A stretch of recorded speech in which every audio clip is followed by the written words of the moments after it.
Hola Fer, ¿qué tal? ¿Cómo estás? Muy bien, Max. Muchas gracias por la invitación. No, hombre, gracias a ti. Fíjate que los empresarios siempre estamos tratando de buscar cómo generarle valor a nuestros clientes, cómo hacer esas cosas diferentes, cómo realmente hacer una diferencia para que nos adquieran nuestros productos o nuestros servicios.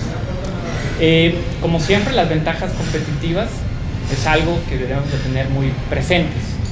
¿Me podrías explicar más o menos por qué los secretos empresariales son una ventaja competitiva para nosotros? Sí, claro que sí, Max. Mira, los secretos empresariales, primero que nada, son información crítica o sensible. Y esa información crítica o sensible permiten tener una ventaja competitiva para las empresas.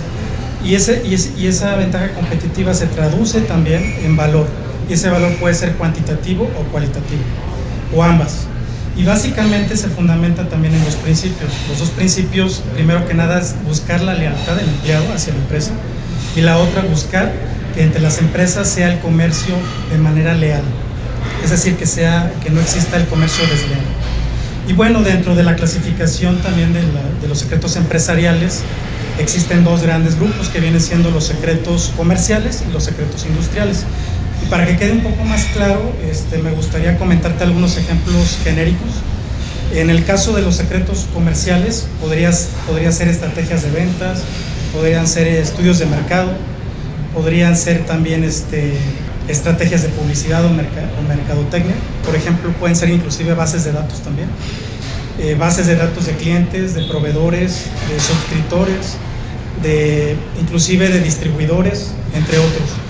En el caso del otro grupo que viene siendo los secretos industriales, pues son conocimientos más técnicos, son conocimientos de los procesos, las fórmulas secretas, inclusive también otro ejemplo son los algoritmos. Muy bien, Fer. Ahora, ¿nos podrías ejemplificar con algunas marcas que son conocidas por todos nosotros? Y además, ¿qué características debe de contener esto? Primero que nada, voy a decir 4 o 5 ejemplos para que quede un poco más claro. El algoritmo de Google de alguna forma es un secreto, porque ese le da una ventaja a Google con respecto a otros competidores de buscadores o motores de búsqueda. Otro ejemplo es el enjuague bucal Listerine. Por ejemplo, Listerine tiene su fórmula secreta tanto en ingredientes y cantidades. Otro ejemplo más es la receta secreta del pollo KFC. ¿Qué más?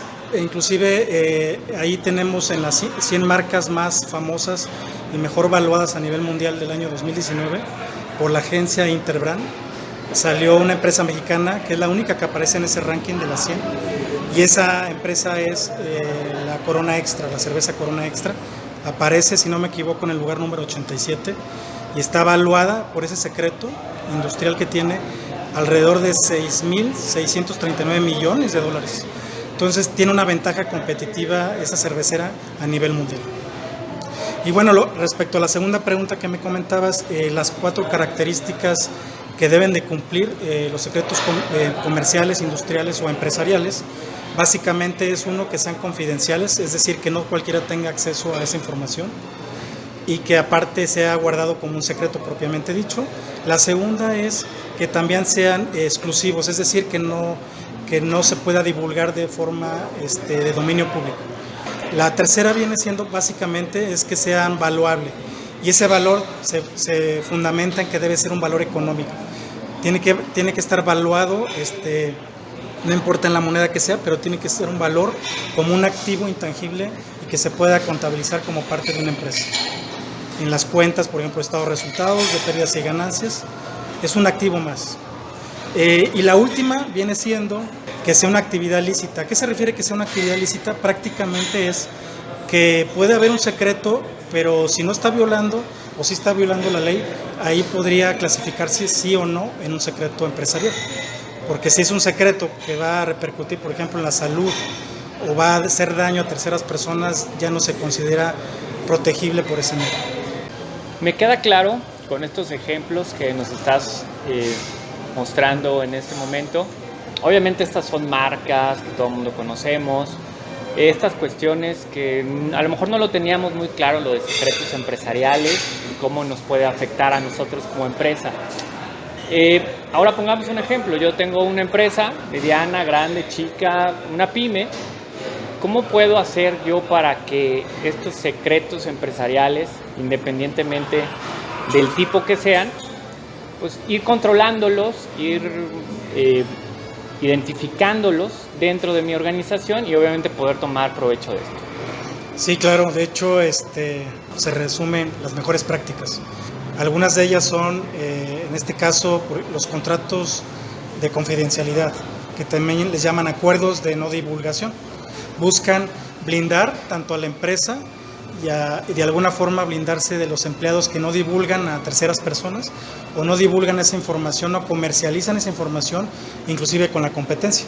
Entonces aquí lo interesante, vienen otras mejores prácticas que tienen que blindar todavía esa protección, que vienen siendo, por ejemplo, tener cuidado en dónde tiramos la basura, qué tipo de información tiramos en la basura, porque podríamos tirar información sensible, en este caso lista de proveedores, lista de clientes, lista de suscriptores, bases de datos, no lo sé.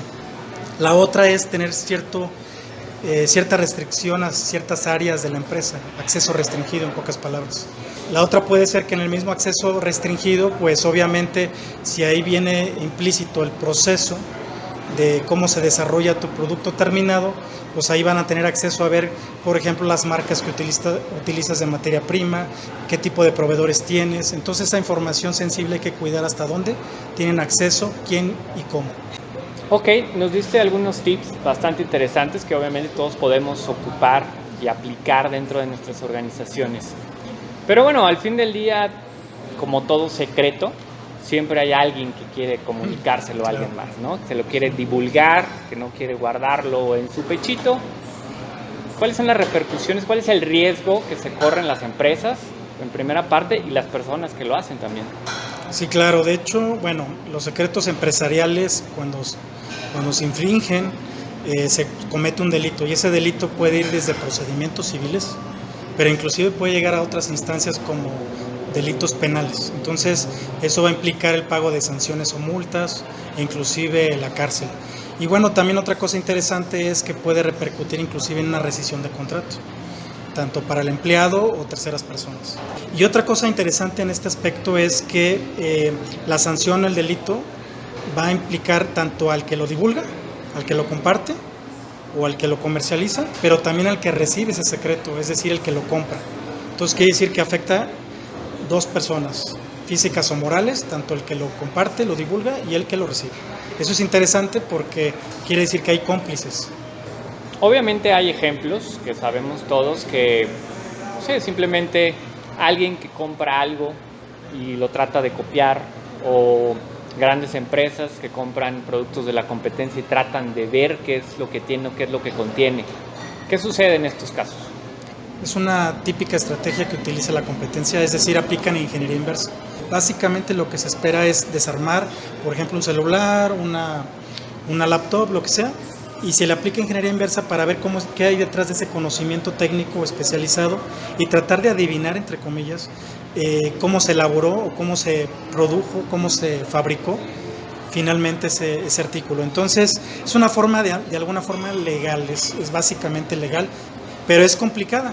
Es complicada porque lo mismo sucede con los algoritmos, lo mismo sucede con las fórmulas secretas de ciertos alimentos, de ciertas bebidas, que no es tan fácil saber qué cantidad del ingrediente y qué tipo de ingredientes. Entonces, la combinación de cantidades y de ingredientes pues pueden ser miles o millones. Entonces, por eso es difícil aplicar la ingeniería inversa. Creo que nos ha quedado muy claro la parte de los secretos empresariales. Conocemos alguna subdivisión de la cual ya has platicado, características, ejemplos muy puntuales, cosas que podemos aplicar obviamente nosotros en nuestras organizaciones. También la parte legal, la parte jurídica, saber que nuestra falta de conocimiento no nos va a eximir de algún tipo de delito que estemos cometiendo, ¿no?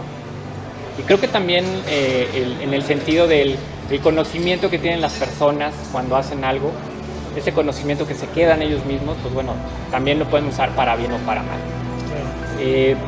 Muy interesante el tema, Fernando, te agradezco muchísimo la oportunidad de estar contigo y platicar con esto. Al contrario, Max, un gusto. Hasta luego. Muchísimas gracias.